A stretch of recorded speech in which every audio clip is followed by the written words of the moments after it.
Em nome de Jesus, amém. O que você pode fazer na sombra de um pé de pera? O que você pode fazer na sombra de um pé de pera? Talvez eu faria um chimarrão, um café, um piquenique. Na sombra de um pé de pera, você pode também trabalhar, né? Depende do que você vai fazer, arrasta suas ferramentas e você se senta abaixo de um pé de pera e ali você fica trabalhando. O que você pode fazer na sombra de um pé de pera? Pois bem, ele não ia gostar que eu falasse dele hoje, mas ele não está aqui, não está ouvindo. O que será que Martinho Lutero pode fazer na sombra de um pé de pera? Pois bem, vamos lá. O que será que ele pode fazer? Primeiramente, Lutero nasceu em 1483. No dia 10 de novembro, foi batizado no outro dia, nasceu hoje, foi batizado no outro dia, e recebeu o nome original de Lutero é Martin Luther. Só que é um Luther com D.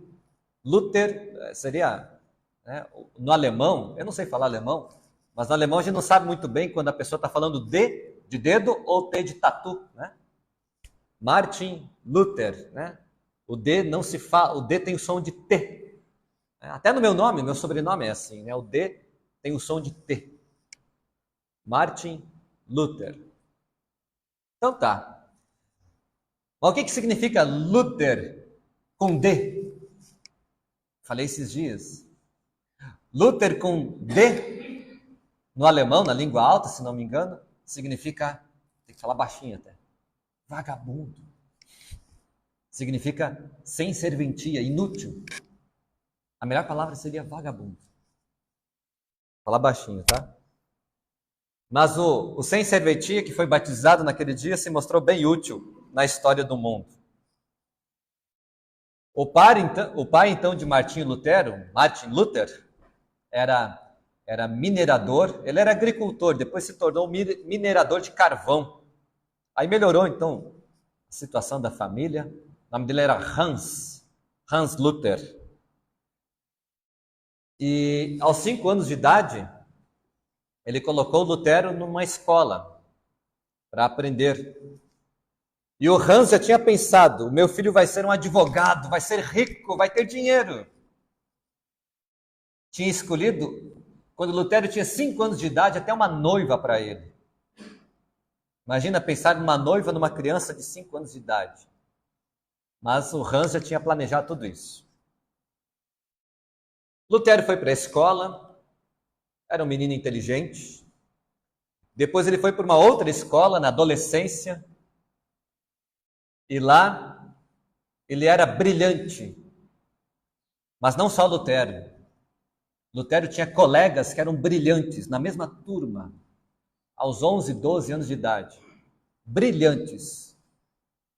Tem pelo menos 2 colegas de Lutero, eram brilhantes. E o pai mandava dinheiro só para pagar a escola. Lutero tinha que arrumar dinheiro para comer, tinha que trabalhar, tinha que dar jeito na sua vida. Aos 11, 12 anos de idade. O dinheiro que vinha era só para pagar a escola.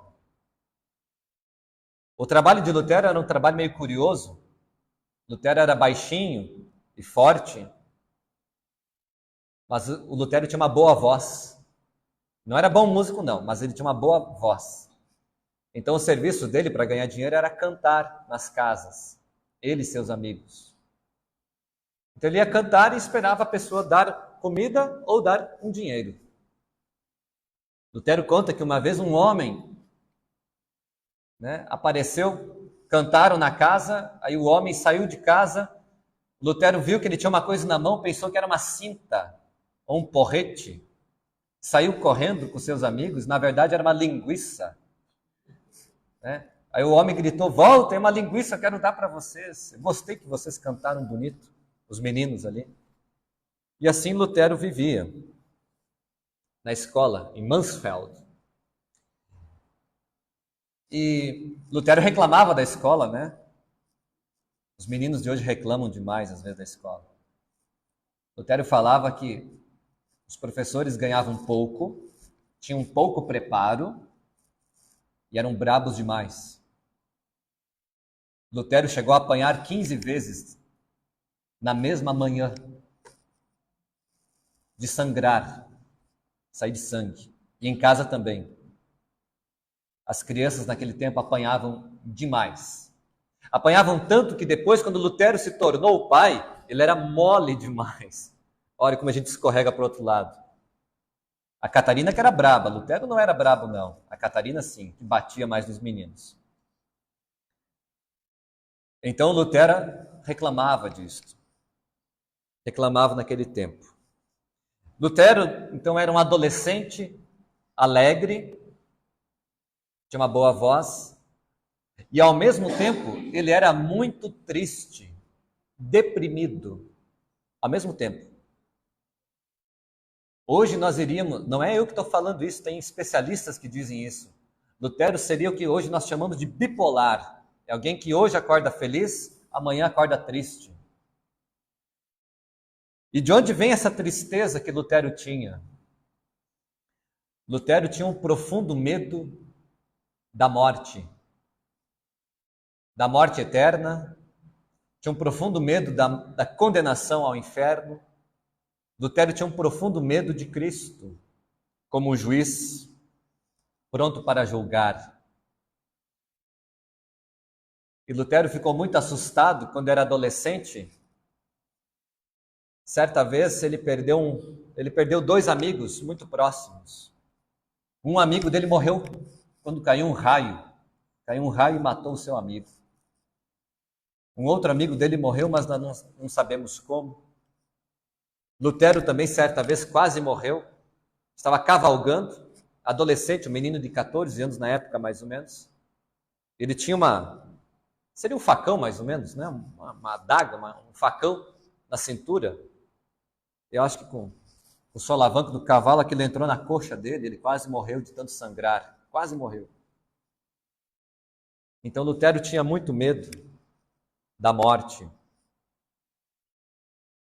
Então depois Lutero já era um homem, aos 20 anos de idade, estudante ainda de direito. Então, numa tarde abafada, o ano era 1505, levantou um temporal, ele estava sozinho, caminhando, e aí caiu um raio perto dele, um temporal. E ele ficou muito assustado. Então ele gritou: Santa Ana, me ajude, que aí eu serei monge. Eu vou me tornar monge. Santa Ana era a santa que, como se diz, a padroeira dos mineiros, mineradores. Seu pai. Santa Ana, Santa Ana. E o Lutero sobreviveu ali. Sobreviveu. Eu uma vez passei algo parecido, gente. No meu estágio, andando de bicicleta, eu e uns 10 amigos nossos, meus amigos, no meio do nada, um canavial lá em São Paulo, no meio do nada, nós estávamos andando lá, bem felizes. De noite, levantou um temporal, caiu um raio perto, aquele dia eu me assustei. A gente vai tomar um raio no capacete. Assim, Lutero, então, fez uma promessa para Santa Ana que seria um monge se ele sobrevivesse. E sobreviveu. Então, Lutero deixou a faculdade de Direito e foi para o mosteiro. O mosteiro era algo assim, é o caminho da salvação. Deus está lá. O mosteiro é para fugir do mundo. O mundo está cheio de pecado, de vícios, de prostituição, sexualidade. Então vamos para o mosteiro que lá Deus está. Vamos fugir do mundo. E lá foi ele. Na primeira visita do seu pai, o Hans chegou lá e perguntou para ele: você não leu a Bíblia? Aí Lutero deve ter falado: claro que sim. Pois é. Lá está escrito, quarto mandamento, honrar pai e mãe. Você está me desobedecendo, indo para o mosteiro. Então Lutero se sentiu culpado, desobedecendo o pai e a mãe. Mas Lutero ficou lá, se tornou um monge, irmão Martinho, se tornou um monge. E Lutero se sentia um pecador terrível, e isto é verdade. Lutero era um pecador terrível, todos nós somos. Ficava horas e horas se confessando, dormia no chão frio, quase morreu congelado certa vez, jejuava demais, e sempre ficava a pergunta, será que eu fiz o suficiente? Será que eu já diminuí a ira de Deus por mim? Ele fazia essas coisas. Lutero vivia procurando um Deus de amor que ele nunca ouviu falar. Lutero sabia cumprir certos ritos, mas depois ele pensava assim, será que é assim mesmo? Será que dormir no chão frio ajuda alguém a ir para o céu? Ele pensava isso. E aí vem o pé de pera. A foto está um pouquinho ruim, né? Lutero ia quase todos os dias na sombra de um pé de pera. O que ele ia fazer lá? Ia tomar café? Eu acho que não conhecia café. Chimarrão, menos ainda. Cerveja? Mas Lutero não bebia tanto. O que ele ia fazer no pé, na sombra do pé de pera? Lutero ia tomar ali os seus tormentos, suas angústias. Ali ele ficava bebendo as suas tristezas. As suas tristezas. É possível beber seus tormentos. É igual a vaca. A vaca, ela come o pasto, ela engole, depois aquilo volta, ela fica ruminando, né? Ela fica mastigando aquilo que já engoliu. Lutero fazia isso. Tem muita gente que faz isso. Aquilo que já passou, eu trago de volta e fico ruminando. Lutero fazia isso na sombra do pé de pera. Mas Lutero tinha um padre, um vigário, o chefe dele. O nome dele era Staupitz. O sobrenome dele. O Staupitz era um padre muito fiel a Cristo. E conhecia Lutero muito bem. O Staupitz olhava para Lutero e sabia o que ele estava fazendo lá na sombra da árvore. Ele sabia muito bem. E aí eu acho que o Staupitz pensava naquele ditado que nós conhecemos. Vocês conhecem esse ditado, será? O Staupitz pensava assim, cabeça vazia, oficina do... Oi? Do diabo, do diabo. Cabeça vazia, oficina do diabo. Escritório do diabo, onde é que o diabo trabalha, né? E é verdade. Quanto mais desocupados estamos, mais pecados cometemos. Isso é verdade. Então lá estava o Lutero meio desocupado, pensando nas próprias tristezas, os próprios pecados, e ali o diabo trabalha. Ali o diabo trabalha. Então o Staupitz foi até lá, debaixo da árvore, e disse para Lutero assim, você vai fazer um doutorado em Bíblia, você vai estudar mais, vai continuar estudando. E aí Lutero começou a dar desculpas, eu não posso, eu não tenho saúde, Lutero sempre era doente, eu não posso, não tenho saúde, eu vou ter que ser professor, eu vou ter que pregar na igreja, tudo isso aí vai me matar. Lutero começou a dar desculpas e disse, eu vou morrer se fizer isso. E aí o Staupitz, nem aí para ele, falou assim, está ótimo, Deus tem muito trabalho para homens inteligentes que nem você no céu. Você não vai se escapar do trabalho. Deus tem muito trabalho para homens inteligentes igual a você no céu. Isso é divertido, né, gente? O Lutero estava quase tendo um colapso emocional, quase ficando doido da cabeça por causa dos seus pecados. E o Staupitz olhou para ele e pensou, eu vou dar serviço para esse menino. Eu vou dar trabalho para ele, eu vou encher ele de trabalho. Isso é legal, gente, porque às vezes, não é sempre, mas uma boa terapia para curar alguma coisa em nossa vida é trabalhar, sim. É estar ocupado. Cabeça vazia, oficina do diabo. Temos que ocupar a nossa vida, o nosso tempo. Não demais também, mas temos que ocupar, sim. Muito bem, então Lutero não teve o que fazer, né? Teve que fazer o curso, o chefe mandou. Isso era 1512 já. Ele começou o curso. Aliás, era antes. Em 1512 ele terminou o curso. Levou 4 anos para fazer o doutorado. E aí lá estava Lutero. Estava mais calmo agora. Trabalhando demais. Preparando aula, preparando sermões. Ele saía da escola e ia pregar no púlpito. Por isso que Lutero está sempre de preto, né?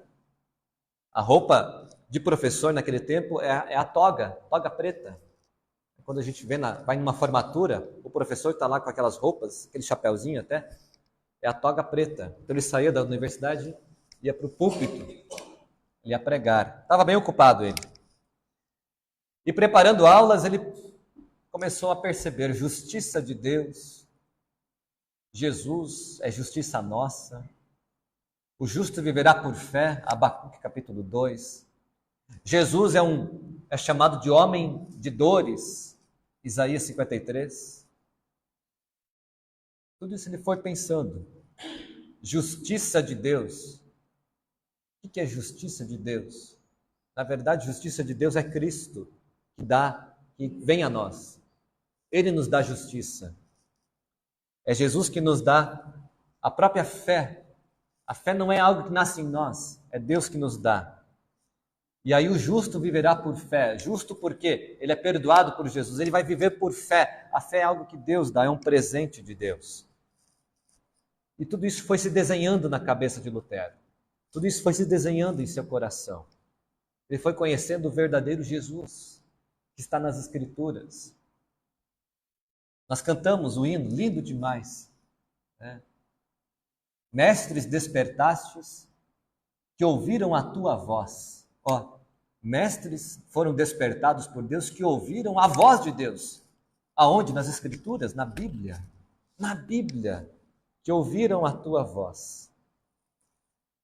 Tudo isso foi se desenhando. E aí Lutero está pregando, ele é um professor, está pregando, é um professor, está ensinando, tem muitos alunos. E aí chega um outro pastor, perto dele, não está na mesma cidade. É um outro padre, pastor também. O nome dele é João Tetzel. Ele vinha até perto de Wittenberg e os membros de Lutero iam lá ouvir ele, a pregação dele. Iam ouvir a pregação dele. E olha como é a pregação dele. Um pouquinho longo, mas prestem bastante atenção. A pregação dele é assim. João Tetzel pregando. Ouçam agora. Deus e São Pedro estão chamando vocês. Pensem na salvação de sua alma e na alma dos entes queridos que já morreram. Você sacerdote, você nobre, você comerciante, você jovem, você matrona, você ancião, entrem agora em sua igreja, a igreja de São Pedro. Contemplem a Santíssima Cruz colocada diante de vocês, quase implorando por eles, pelos que já morreram. Percebam que estão sendo atingidos por uma terrível tempestade em meio às tentações e perigos do mundo, e que não sabem se conseguirão alcançar o céu, não para o corpo mortal de vocês, mas para a alma imortal. Prestem atenção, todos os que se arrependem, confessarem seus pecados e contribuírem, receberão a remissão completa de seus pecados. Ouçam a voz de seus parentes e amigos que já morreram, suplicando a vocês, dizendo: tenham pena de nós, tenham pena de nós. Estamos em terrível tormento e vocês podem nos livrar por tão pouco. E não querem fazer isso?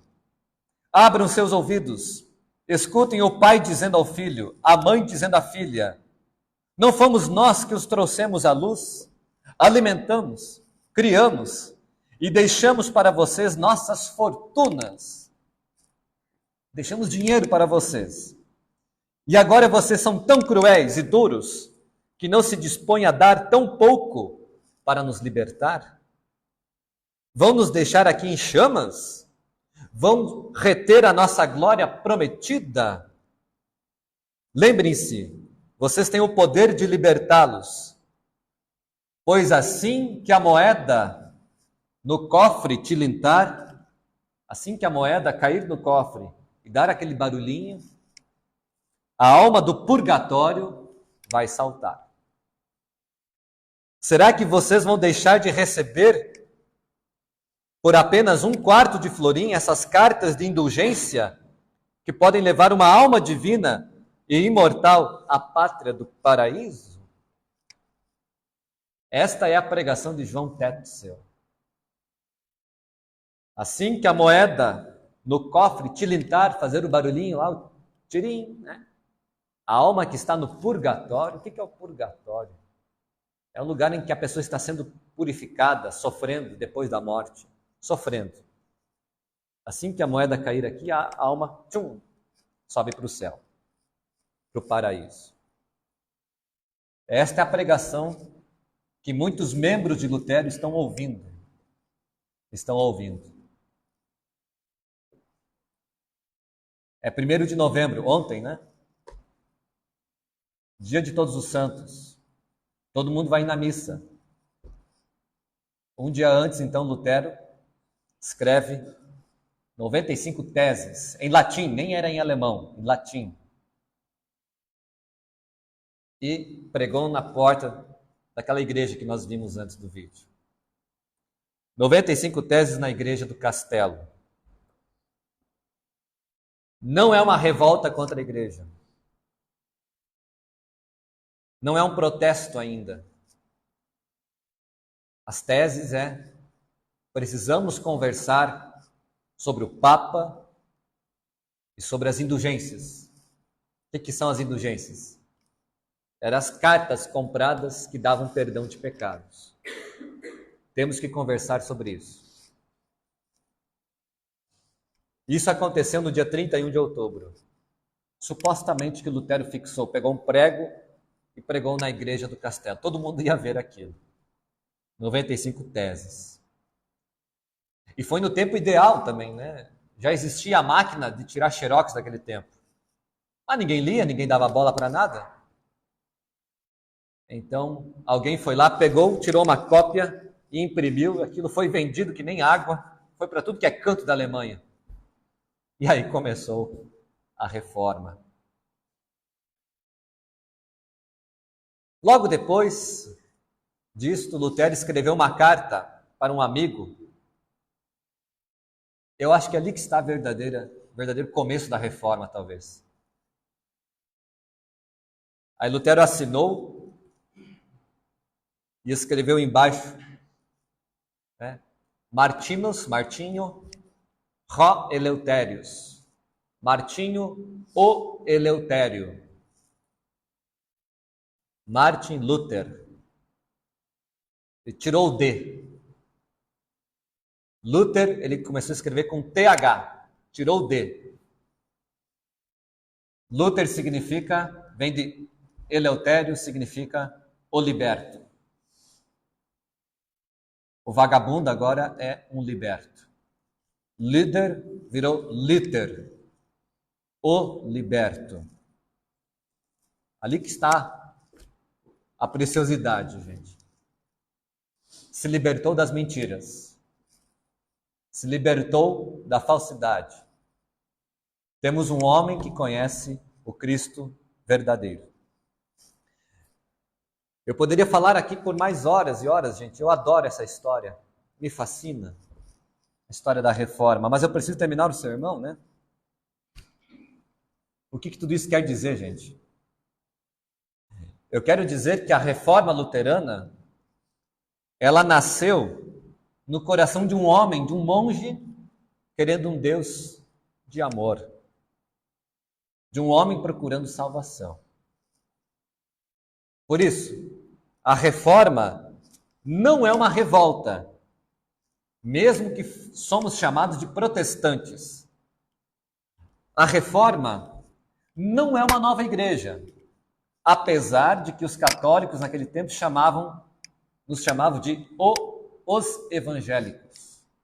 Os evangélicos, que seguem o evangelho. A reforma não é uma briga política, mesmo que muitos príncipes e reis adotaram a reforma. A reforma não é uma guerra, mas muitos morreram, muitos mesmo, deram a vida para que hoje vocês pudessem ouvir a verdade. E morreriam de novo, tenho certeza. A reforma nem deu muito certo. Porque agora nós temos um monte de igreja. Quantas e quantas igrejas tem só na nossa cidade? Os próprios luteranos se dividiram. Lutero estava morrendo e já viu que tinha 2 grupos se formando. Até hoje é assim. Aqui é assim. No Brasil é assim. No mundo é assim. 2 grandes grupos se dividindo. Por vários motivos. Um deles é a Santa Ceia. A reforma, ao mesmo tempo, não é uma divisão. A reforma não é uma divisão no corpo de Cristo. Porque o que nós confessamos não pertence apenas aos luteranos, pertence a Jesus. Pertence à igreja que sempre existiu. O que é a reforma? A reforma, eu gosto de olhar assim, é um pecador procurando um Jesus que lhe ama, que lhe perdoa. Que coisa mais linda é a reforma. É um homem procurando um Cristo Salvador. É um homem que está bebendo na sombra do pé de pera, está bebendo seus tormentos, suas angústias. A reforma é isto, é alguém ali sofrendo e Jesus vai até lá. Jesus vai até naquela sombra e conversa. É Jesus que vem até nós e diz, o justo viverá por fé. A verdade que sou eu vai te libertar. É Jesus que vem nos ensinar a cantar o castelo forte. Deus é o nosso refúgio e fortaleza. Eu sou a tua fortaleza. Eu sou a tua proteção. A reforma luterana foi, é e sempre será, não sobre Lutero, mas sobre Jesus. É sobre Jesus que vem a nós. A Ele toda honra, glória e poder para todos sempre. Amém. E a paz de nosso Deus guarde corações e mentes em Cristo para a vida eterna. Amém.